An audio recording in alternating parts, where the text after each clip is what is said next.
मेरे प्यारे छात्रों, इस वीडियो लेक्चर में हम लोग औसत धारा, तात्क्षणिक धारा और किसी चालक में आवेश का प्रवाह किस तरह से होता है और ये आवेश के प्रवाह को हम लोग दो भागों में बांटकर पढ़ेंगे। पहला जब धारा अस्थायी हो और दूसरी जब धारा प्रत्यावर्ती हो, तो इसके बारे में हम लोग जानते हैं और आंकिक प्रश्न सॉल्व करने का प्रयास करेंगे। तो आइए सबसे पहले हम लोग जो है स्टार्ट करते हैं और यह है औसत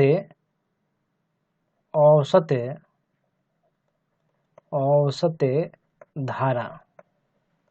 औसत धारा उसको बोलते हैं हम लोग एवरेज करंट। तो आप देख रहे हैं यहाँ पर डायग्राम में हम लोग देख रहे हैं कोई चालक है और इससे आवेश का प्रवाह हो रहा है। ये मान लीजिए कि ये पॉजिटिव सिरा है और ये नेगेटिव सिरा है। ये हम लोग मान लेते हैं ए और इस तरफ हम लोग मान लेते हैं बी और मानते हैं कि ए से बी तक जो आवेश का प्रवाह होता है ये डेल्टा क्यू आवेश है और यहाँ से यहाँ तक जाने में जो समय लगता है वो समय हम लोग मान लेते हैं डेल्टा टी और चालक से धारा आई प्रवाहित हो रही है। तो हम लोग यहाँ लिखेंगे, हम लोग औसत धारा के लिए हम लोग बोल सकते हैं किसी चालक के अनुप्रस्थ काट से डेल्टा टी समय में डेल्टा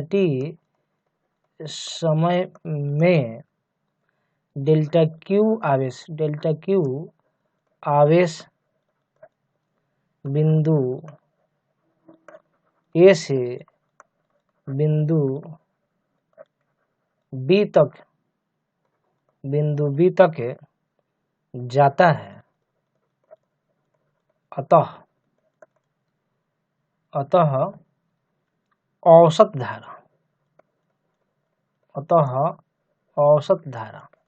तो औसत धारा को लिखने के लिए हम लोग आई और उसके ऊपर बार लगा देंगे और लिखेंगे delta Q by delta T. कम समय में कम आवेश प्रवाहित होगा, तो कम समय के लिए यहाँ पर डेल्टा का यूज किए हैं। डेल्टा टी समय कम समय है और डेल्टा क्यू भी जो है कम आवेश है। कम समय में कम आवेश प्रवाहित होगा, ज़्यादा समय में ज़्यादा आवेश प्रवाहित होगा। तो ये इस तरह से हम लोग का यहाँ पर औसत धारा की एक व्यंजक प्राप्त किए, एक फार्मूला हम लोग प्राप्त किए। इसी औसत धारा के साथ साथ हम लोग एक दूसरी धारा की भी प्राप्ति करते हैं और जिसे तात्क्षणिक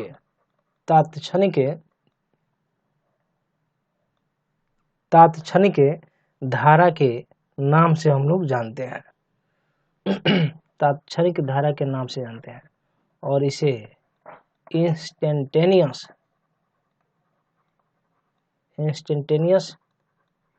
करंट बोलते हैं। इंस्टेंटेनियस करंट का मतलब क्या हो गया? इंस्टेंटेनियस करंट का मतलब हो गया कि 2 सेकंड पर 5 सेकंड पर धारा का मान क्या होगा। क्या बोलेंगे? 2 सेकंड पर धारा का मान क्या होगा, 5 सेकंड पर धारा का मान क्या होगा, 10वें सेकंड पर धारा का मान क्या होगा। तो इसे ही हम लोग इंस्टेंटेनियस करंट कहते हैं। तो जैसा कि हम लोग फॉर्मूला लिखे हैं, आई बराबर delta Q by delta T. यहाँ डेल्टा टी जो है अल्प है, अति सूक्ष्म है, बहुत छोटा है। तो जब अति सूक्ष्म होगा तो हम लिखेंगे डेल्टा टी टेंस टू 0 और लिमिट लगाएंगे तो लिखेंगे अतः तात्क्षणिक धारा के लिए हम लोग जो है सूत्र लिख सकते हैं। अतः तात्क्षणिक धारा देख रहे हैं डेल्टा टी टेंस टू 0 यानी कि 0 के बहुत करीब है लेकिन 0 के बराबर नहीं है। तो अब हम लोग लिखेंगे तात्क्षणिक धारा के लिए, अब लिखेंगे केवल आई और लिखेंगे limit delta t tends to 0 और delta Q by delta t. इस तरह से हम लोग को फॉर्मूला में मिलेगा तात्क्षणिक धारा के लिए आई बराबर डी क्यू बाई क्या लिखेंगे डी टी। तो ये हम लोग को फॉर्मूला मिल गया। ये किसके लिए? तो तात्क्षणिक धारा के लिए। तो तात्क्षणिक धारा का हो गया और यह किसके लिए हो गया, औसत धारा के लिए। अब हम लोग विद्युत धारा का मात्रक प्राप्त करते हैं। तो विद्युत धारा के लिए हम लोग जो फॉर्मूला लिखे हैं सबसे लास्ट में तात्क्षणिक धारा के लिए, I = dq/dt। तो ये चार्ज है, तो चार्ज का मात्रक होता है कूलाम, और ये समय अंतराल है, भले छोटा समय अंतराल क्यों ना हो, तो इसका हो जाएगा सेकेंड, यानी कि कूलाम प्रति सेकेंड। तो हम लोग लिख सकते हैं 1 कूलाम प्रति सेकेंड। तो ये 1 कूलाम प्रति सेकेंड, तो यही किसका ऐसा ही मात्रक है, विद्युत धारा का। और 1 कूलाम प्रति सेकेंड बराबर होता है 1 एम्पियर। क्या हो जाता है, 1 एम्पियर। तो दोनों बोल सकते हैं, धारा का ऐसा ही मात्रक हम लोग जनरली एम्पियर में मेजरमेंट करते हैं, और धारा का ऐसा ही मात्रक हम लोग कूलाम प्रति सेकेंड भी बोल सकते हैं। धारा को जनरली हम लोग जो प्रवाहित होता है उसको हम लोग ए से, इसके मात्रक को हम लोग ए से दिखाते हैं, कैपिटल ए से दिखाते हैं, क्योंकि वैज्ञानिक के नाम पर जो मात्रक आता है उसको कैपिटल लेटर से दिखाया जाता है। और जो हम लोग की धमनियां हैं, मानव शरीर की जो धमनियां हैं, तो हमारे धमनियों से भी धारा प्रवाहित होती है, लेकिन ये धारा का मान बहुत ही कम होता है, और हमारी धमनियों से माइक्रो एम्पियर, क्या लिखे, माइक्रो एम्पियर कोटि की धारा, कोटि का मतलब हो गया श्रेणी, माइक्रो एम्पियर कोटि की धारा प्रवाहित होती है। तो देखिए माइक्रो एम्पियर का मतलब 10 के पावर -6। आप देख रहे हैं इस डायग्राम में ये प्लस माइनस दिख रहे हैं ना, किस तरह से धारा हो रहा है। तो यहाँ पर डायग्राम दिखा दिया गया है ताकि आप इसको समझ सकते हैं कि धारा किस तरह से हम लोग के धमनियों में प्रवाहित होता है। तो ये डायग्राम में ये दिखाया गया है, एनोड और कैथोड। दूसरा जो लाइटनिंग होता है, जिसको हम लोग बोलते हैं तड़ित, हिंदी में तड़ित से इस तड़ित से हजारों एम्पियर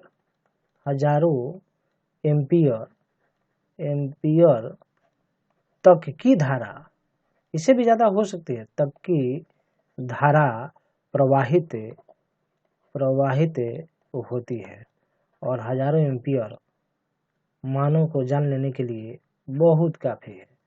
इसे तो बड़े बड़े पेड़ जैसे देखते हैं, ये जैसे तार का पेड़ हो गया, तो तार के पेड़ भी ना, हम लोग देखते हैं तार का पेड़ भी अगर इस तार के पेड़ पर ये बिजली गिरती है, जिसको लोकल भाषा में बोलते हैं, या तड़ित गिरता है, तो ये पेड़ को ही खत्म कर देता है, झुलसा देता है, जला देता है।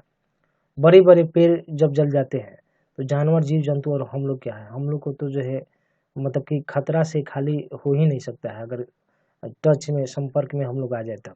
जब इतने बड़े तार के पेड़ या ऊंचे पेड़ जब जल जाते हैं, तो समझिए कि ये हजारों एम्पियर का करंट हम लोग कभी भी सही नहीं सकते हैं, डेथ होना एकदम निश्चित है। आप देख रहे हैं कि इस तरह से यहाँ पर डायग्राम में हम लोग आकाश से जो बिजली यहाँ पर चमकती है, गिरती है, धरती तक आती है, उसमें बहुत ज़्यादा धारा का मान होता है। हम लोग सॉकेट लगाते हैं, देखते हैं आप, एगो सॉकेट देखते हुईएगा कि जो हीटर होता है, या हम लोग फ्रिज होता है, या कूलर होता है, वहाँ पर 4 एम्पियर का सॉकेट लगाते हैं, 4 एम्पियर का, तब वहाँ पर 1000 वाट का शक्ति सह लेता है। और फैन उनका जो स्विच होता है, ये जनरली 1 एम्पियर 2 एम्पियर से ही हमारा काम चल जाता है।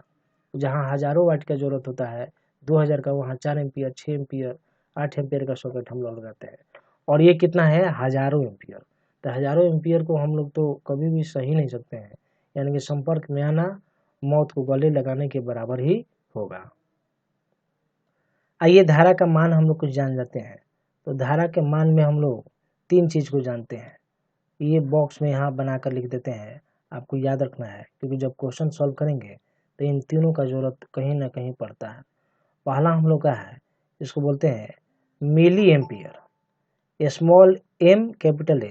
मिली एम्पियर का मतलब है 10⁻³ एम्पियर। दूसरा है हम लोग का माइक्रो एम्पियर, देख रहे हैं माइक्रो एम्पियर, तो माइक्रो एम्पियर का मतलब है -6 एम्पियर। तो ये दोनों का जनरली हम लोग यूज करते हैं। मिली मीन्स 10⁻³ और माइक्रो मीन्स 10⁻⁻6। आप इन दोनों डाटा को जो है हर हाल में याद रखिए, ताकि क्वेश्चन बनाने में, न्यूमेरिकल बनाने में किसी भी प्रकार की दिक्कत न हो। आइए अब हम लोग जानते हैं विद्युत धारा एक सदिश राशि है या अदिश राशि है। तो यहाँ पर हम लोग लिखते हैं स्टार करके, विद्युत धारा एक अदिश राशि है, एक अदिश राशि है, एक अदिश राशि है। बात को ध्यान में रखेंगे। जबकि विद्युत धारा के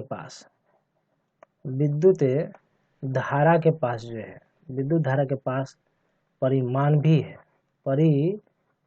है और दिशा भी है, दोनों है, फिर भी यह जो है एक अदिश राशि है। क्यों? आइए इसकी हम लोग व्याख्या करते हैं। तो यहाँ दो डायग्राम हम लोग बनाते हैं। एक डायग्राम हम लोग यहाँ लेते हैं,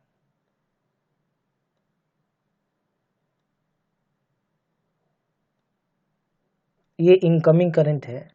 मान लेते हैं धारा I1 आ रहा है और ये धारा I2 आ रहा है। धारा I1 और I2 दोनों का बीच का एंगल 90 डिग्री है और यहाँ से धारा जा रहा है, तो जितना आएगा उतना जाएगा, यानी कि I बराबर लिखेंगे I1 प्लस I2, और I1 और I2 के बीच का एंगल कितना डिग्री है? 90 डिग्री। किसके किसके बीच? I1 और I2 के बीच। एक दूसरा डायग्राम लेते हैं। एक दूसरा डायग्राम हम लोग इस तरह से लेते हैं, ये इस तरह से लिए, और ये इनकमिंग करंट, आने वाली धारा I1 है और ये आने वाली धारा I2 है। जो धारा यहाँ पर I1 I2 लिए है, समान धारा यहाँ भी लिए है, तो जितनी धारा आएंगी उतनी धारा जाएंगी। इसका मतलब है I इक्वल टू हो जाएगा I1 प्लस I2, यानी कि आने वाली धारा बराबर जाने वाली धारा। यहाँ एंगल जो है कितना है? Less than 90 degree. कितना हो जाएगा? Less than 90 degree. तो आप यहाँ पर देखिएगा, जब एंगल 90 डिग्री था तब भी हमारा रिजल्ट उतना ही था, 90 डिग्री से लेस था, लेस देन 90 डिग्री था, तब भी हम लोग का जो है रिजल्टेंट उतना ही है। यानी कि एंगल पर जो परिणाम निकाले हैं, यहाँ पर जो रिजल्टेंट निकाले हैं, उस पर कोई भी प्रभाव नहीं पड़ रहा। रिजल्टेंट जो है एंगल से प्रभावित नहीं हो रहा है। जबकि सदिश में जब हम लोग रिजल्टेंट के लिए फॉर्मूला निकालते हैं, परिणाम के लिए हम लोग फॉर्मूला निकालते हैं, तो हम लोग फॉर्मूला लिखते हैं R equal to A square plus B square plus 2AB cos theta. यानी कि R, देख रहे हैं, रिजल्टेंट जो है किस पर डिपेंड कर रहा है? एंगल पर डिपेंड कर रहा है। जबकि यहाँ पर धारा जो है ना, धारा जो है वह एंगल पर निर्भर नहीं कर रही है।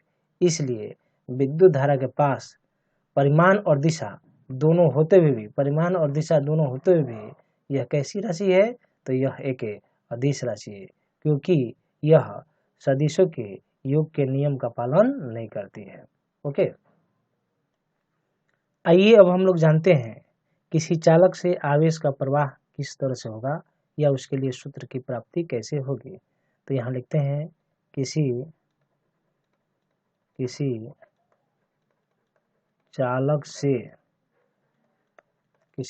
से आवेश का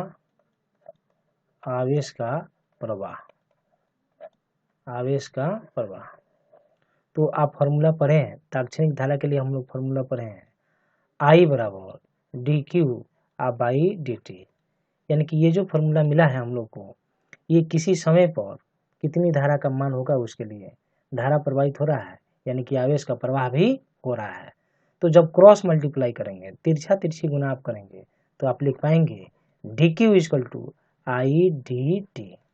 यानी कि कम समय में आवेश कितना प्रवाहित हुआ, ये आवेश का मान निकला है। ये आवेश का मान कब है? ये आवेश का मान हम लोग का है कम समय में, यानी कि डेल्टा टी कम समय है, कम समय में, डेल्टा टी समय में प्रवाहित आवेश है। तो कम समय में कम आवेश, ज़्यादा समय में ज़्यादा आवेश। मान लीजिए आप जो है टी समय में कुल प्रवाहित आवेश निकालते हैं, कुल प्रवाहित आवेश। कुल प्रवाहित आवेश ना, तो कुल प्रवाहित आवेश नहीं करें, हम लोग एक शर्त लेते हैं, यदि धारा अस्थाई हो तो, यदि धारा अस्थाई हो तो यहाँ पर दो बात लेंगे, पहला बार हम लोग अस्थाई धारा मानेंगे और दूसरा हम लोग आवेश का प्रवाह के लिए जो है हम लोग धारा को अस्थाई नहीं मानेंगे, धारा समय के साथ बदलता हुआ रहेगा। लेकिन अभी हम लोग क्या लिए हैं, धारा को अस्थाई माने हैं। जब अस्थाई लेंगे तो जब t समय में हम लोग जो कुल प्रवाहित आवेश का मान निकालेंगे, तो जब समय ज़्यादा होगा, बात समझेंगे, जब समय ज़्यादा होगा तो आवेश भी ज़्यादा प्रवाहित होगा, तो अधिक मान के लिए एक मैथमेटिकल प्रोसेस करते हैं और जिसे हम लोग इंटीग्रेशन कहते हैं, समाकलन कहते हैं। तो ये जो मान लीजिए आप समीकरण 1 है, समीकरण एक के दोनों तरफ समाकलन करने पर, समाकलन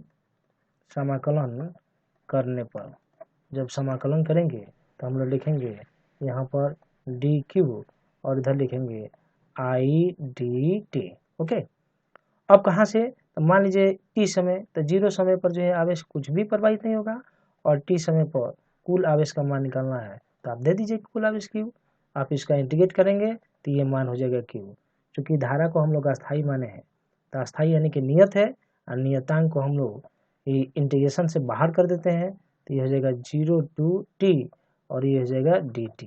तो इस तरह से इसका इंटीग्रेशन करेंगे हम लोग तो मिलेगा q इक्वल टू क्या मिलेगा, I t, sorry q equal to हो जाएगा आई और ये हो जाएगा t। लिमिट लगा देंगे तो ऊपर वाला में t ही रह जाएगा -0, तो ये फॉर्मूला देगा। इस तरह से t समय में कुल कितना आवेश प्रवाहित हुआ उसके लिए हम लोग फॉर्मूला निकाले हैं यहाँ पर, q equal to I t.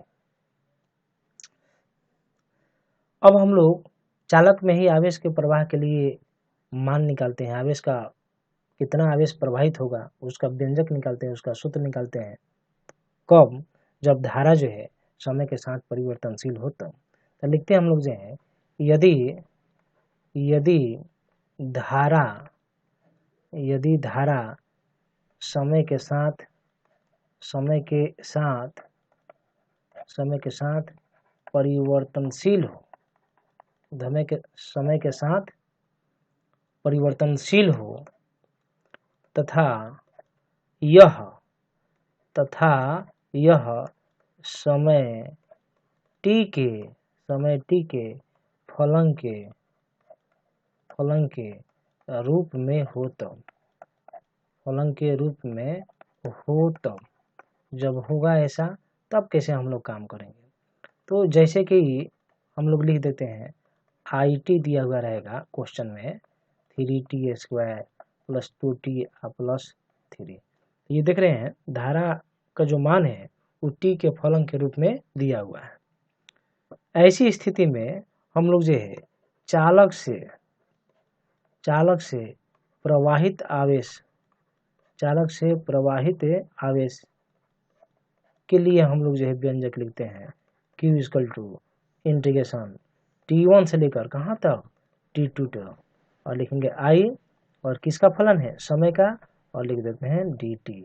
अब जो भी यहाँ पर हम लोग का समय का फलन होगा वो इक्वेशन के यहाँ पर रखेंगे और हम लोग जो है प्रवाहित आवेश का मान निकाल लेंगे। क्योंकि अब यहाँ पर i जो है नियत नहीं है, इसलिए यहाँ पर इंटीग्रेशन से बाहर नहीं किया जा सकता है, उसका हम लोग को इंटीग्रेशन करना पड़ेगा और लिमिट लगाना पड़ेगा।